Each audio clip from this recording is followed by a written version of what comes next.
Hey, it's Rob here. The Oscars, the 98th Academy Awards ceremony has just wrapped up literally about an hour ago as of filming this video, and I wanted to quickly jump in front of the camera and give my thoughts on it. I recently put out a video talking about my Oscar predictions. It was my first time putting out a video like that, and it was a lot of fun to put together, you know, who I wanted to win, who I thought was going to win, and now we've got a list of all the winners. 24 awards were given out this year, 25 if you count the tie for live action short. There were 4 categories that I didn't have a prediction for, mostly because I hadn't seen any of the entrants in those fields. The shorts category, so live action short, documentary short, and animated short, and best feature-length documentary. I haven't seen any of the entrants in any of those categories, so it would have felt disingenuous to get in front of a camera and be like, this is who I think is going to win, and this is who I want to win, when I haven't seen any of those films. Nothing against those categories. Huge congratulations to all of those winners, especially the tie in live action short. That was a really cool moment, but yeah, for whatever reason, I didn't catch them. They've never really been my thing, and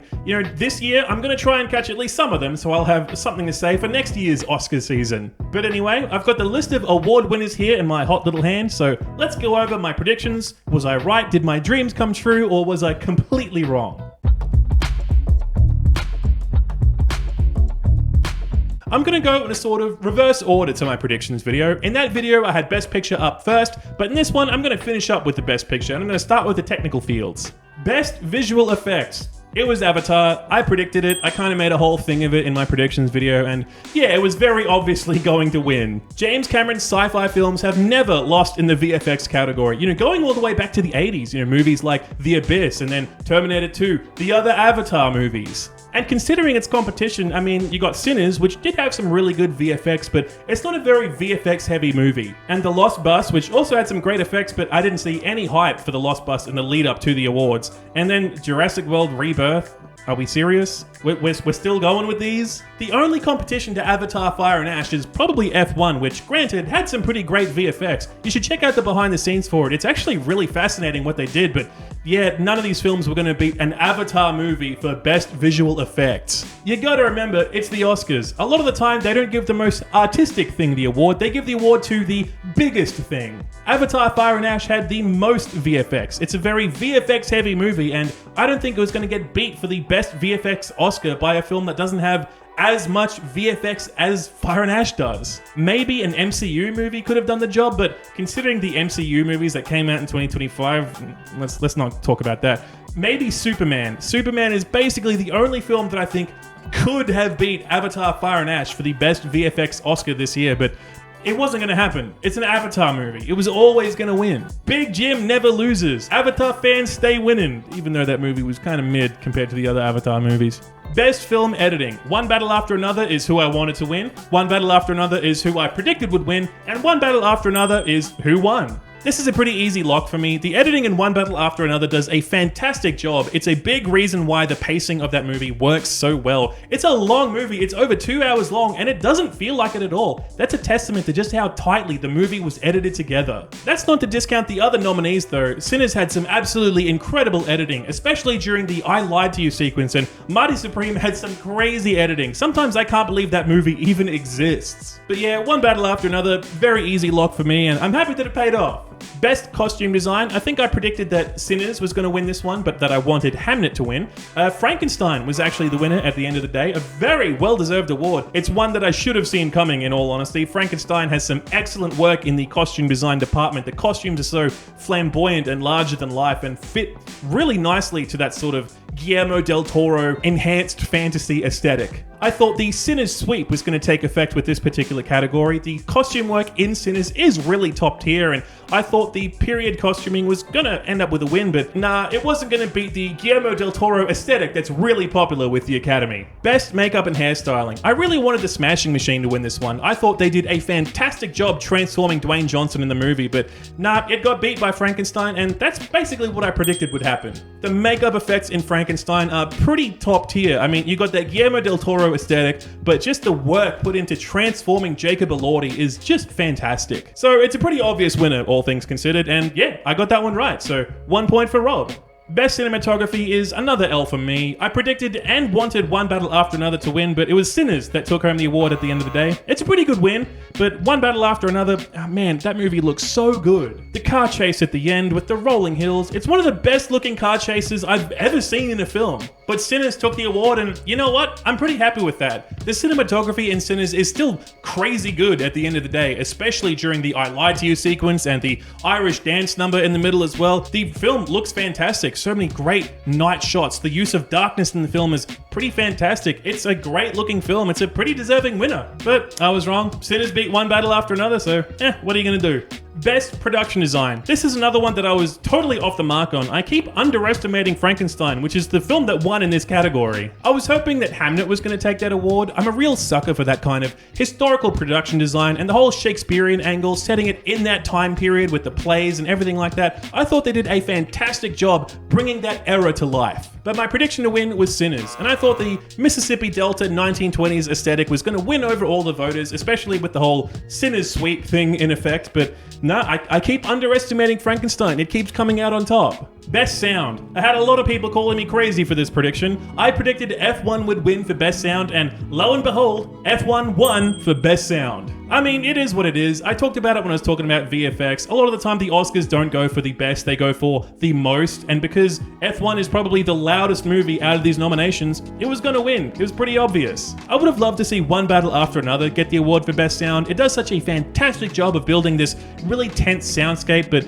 yeah, it's not the loudest movie in the list. The loudest movie wins best sound. That tends to happen with all the Oscar awards ceremonies, so to all the people who said I was crazy for picking F1, ha! Joke's on you. They should let me be an Oscar voter. I'm pretty good at it. The new category, Best Casting. And going into this, I originally thought that this was going to be sort of indicative of the whole two-horse race thing that this Academy Awards was shaping up to be, between Sinners and One Battle After Another. I actually picked Sinners to win this one, and I was actually mistaken. It went to One Battle After Another, which is the film that I wanted to win. The casting in One Battle After Another is really something special. Some absolutely fantastic performances all throughout, from the A-list celebrities to the new faces like Chase Infinity, all the way down to the extras. There was a lot of great performances put on by people who weren't actors at all. I'm still surprised that Sinners didn't win. The casting in that is pretty fantastic. I mean, they cast Michael B. Jordan twice. How can you go wrong with that? Best Original Song, and another one of my predictions came true. Golden from K-Pop Demon Hunters took out the award. Personally, I still like I Lied to You from Sinners a lot better. That whole song underscores my favorite scene of the whole of last year, so I'm a little disappointed that it didn't go to I Lied to You, but I think the writing was pretty much on the wall for Golden. K-pop is the moment, and Golden was #1 pretty much everywhere in the world. It was way too hard to ignore for an award like this. It helps that it's a pretty good song too. It's not my favorite song on the K-Pop Demon Hunter soundtrack. I think I preferred How It's Done a lot more, but hey, it's a lot better than Dear Me from Diane Warren. You know what they say, Diane. 19th time's the charm. Better luck next time. Best Original Score. In my predictions video, I think I called this the safest award of the night. I predicted that Sinners would win, I wanted Sinners to win, and lo and behold, Sinners won the award. And it's pretty easy to see why. Ludwig Göransson's work on Sinners is nothing short of phenomenal. The whole film is carried by the soundtrack. It plays such an important part of the story, of the narrative, the whole thing. And I'm very happy to see it win the award. It's super well deserved. It's one of the best scores of the decade.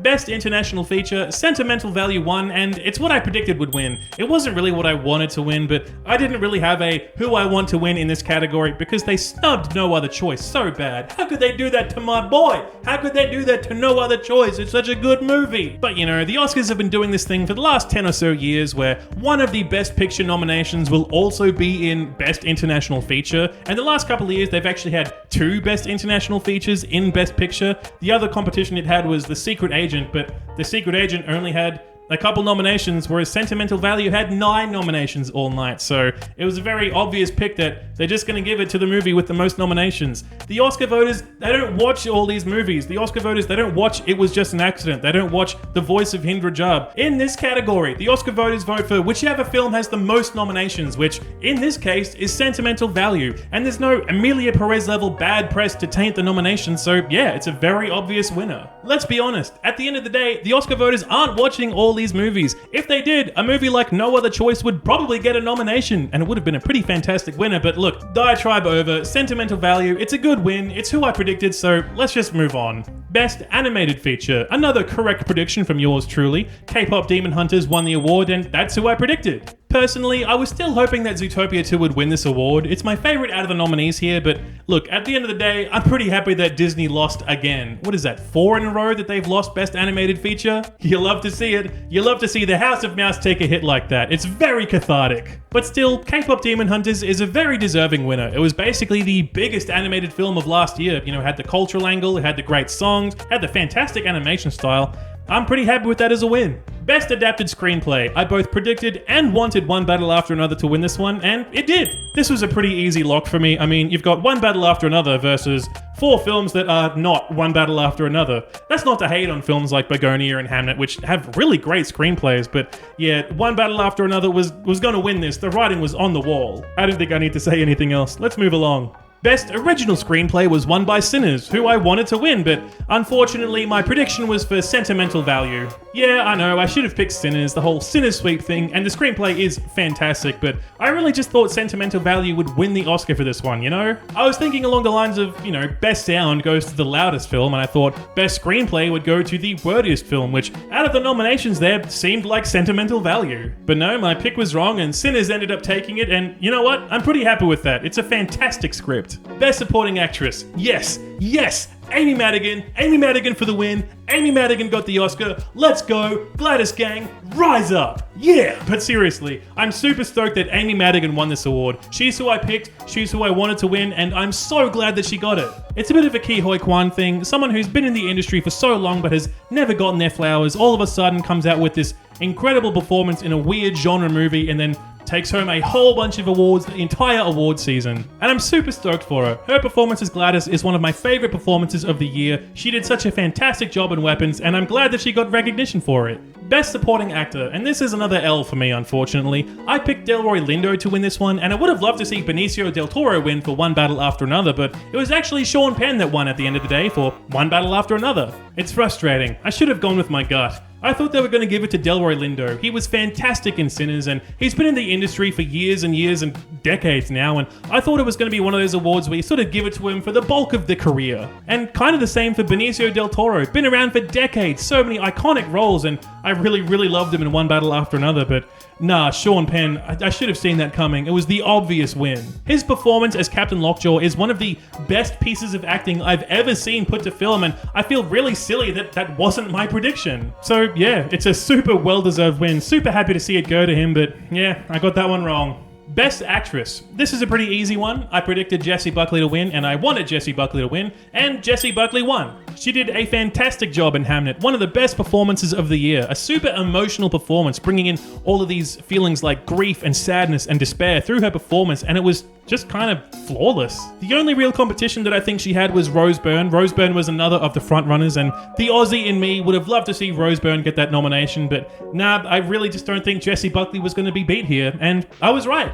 Best Actor is another one that I got wrong. I really thought that this was going to be Timothée Chalamet's year. I don't know what happened. Well, actually, I do kind of know what happened, but Michael B. Jordan in Sinners is a fantastic win as well. The award was Timothy's to lose, and I think that there were 2 factors that went into him taking the L on this one, when a month ago it was an award that we were sure he'd win. The first being his stupid comments about opera and ballet, and look, the Oscar voters, they're rich people. They love opera. They love ballet. So for him to make these comments disparaging those art forms, yeah, it's going to rub people the wrong way. The second was not so much in his control. The whole BAFTAs controversy thing, I won't go into that here, but look, the whole thing happened to Michael B. Jordan, who ended up winning in this category. So I think when that happened, any Oscar voters who hadn't yet voted, it feels cynical to say this, but I think there were maybe at least a couple sympathy votes that went Michael B. Jordan's way. That being said, Michael B. Jordan is still a fantastic winner. His dual performance in Sinners was absolutely crazy. He's very deserving of the award. Maybe this is kind of a weird thing to say, but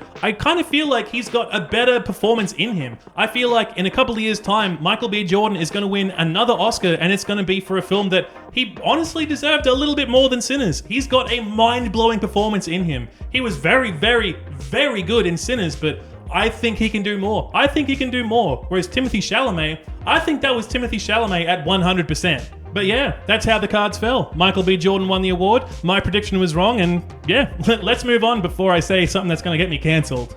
Best Director, another award that I'm very happy to see. I predicted and wanted Paul Thomas Anderson to win, and that's who won. It finally happened for Paul Thomas Anderson. It's been a long time coming. It's an award that he could have won about, 8 other times by now, but Best Director, it finally happened. Good on you, PTA. This is one of those awards where I think it's the story that won, rather than Paul Thomas Anderson's work itself. It feels like a watershed moment, the culmination of all of PTA's efforts finally paying off with an Academy Award, and I think that that's what won, more so than the film itself. But don't get me wrong, the film itself is still incredible. It's a very well-deserving win, but I think I'm a little bit too cynical about the mind of the average Oscar voter. And finally, Best Picture. One battle after another managed to take home the biggest award of the night. And I'm super thrilled with that. I absolutely love that movie, though I didn't pick it to win. I picked Sinners. But yeah, I don't know. I thought they were going to give it to Sinners on this one. It's a fantastic film. It would have been a very deserving winner, and let's be real, out of the 10 nominations here, there are really only 2 that had a shot. One Battle After Another and Sinners. And I thought that if I'm going to go PTA for Best Director, then Sinners probably has a really good chance of winning Best Picture. But I can't be annoyed that One Battle After Another won this award. It's my favorite film of the year, one of my favorite films of the decade. It's such a fantastic, thrilling,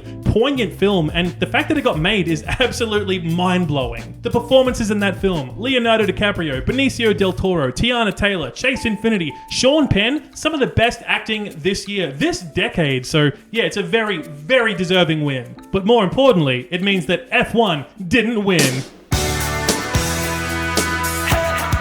But yeah, One Battle After Another, what a fantastic win. It wasn't my prediction, but I'm super stoked to see it take the award. Congratulations to everyone involved with One Battle After Another for their win, and congratulations to every other winner and nominee as well. It was a really great night, honestly. I didn't walk away from any of these awards thinking, oh, they should have given it to someone else. Again, the only nomination that I really didn't like was F1 for Best Picture, and it lost, so... Of course, there are some snubs, Marty Supreme had 9 nominations, didn't win a single thing, but I think if it wasn't going to win for Best Actor, it wasn't going to win for any of these. Begonia, The Secret Agent, Train Dreams also walked away with nothing, which is a shame. They are really cool films, but yeah, in just about every other category, they were up against Sinners or One Battle After Another, or maybe Frankenstein in the technical awards, but it wasn't going to go to any of them over those films. I went over a bunch of the snubs in my Oscar predictions video, so if you want to hear my thoughts on that and my thoughts on how no other choice should have been nominated, should have won at least 3 of these categories, and how it's an absolute disgrace that the Academy didn't nominate one of the best films of last year, then you can watch that video right now. To wrap things up though, out of the 20 predictions I made, I was actually correct on 12 of them. That's more than half. That's like a C or maybe a B minus. And out of the 8 predictions I got wrong, 3 of the awards went to films that I wanted to see win anyway, so I'm pretty happy with that. There were only 5 awards that completely blindsided me, and I'll be honest, a couple of them I should have seen coming. In the meantime though, I'm gonna wrap it up here. Thanks so much for watching. If you made it this far into the video, do me a huge favor, leave a like and subscribe to the channel. It's the best way to show your support. And leave a comment. I'd love to know what your predictions were. Did your favorite film win? Did your least favorite film win? Are you an F1 fan who's currently typing something very mean? Please be nice, I'm very delicate. But that's all I got time for. That's where I'm gonna leave things. The Oscars 2026. Thank you so much for watching. Peace.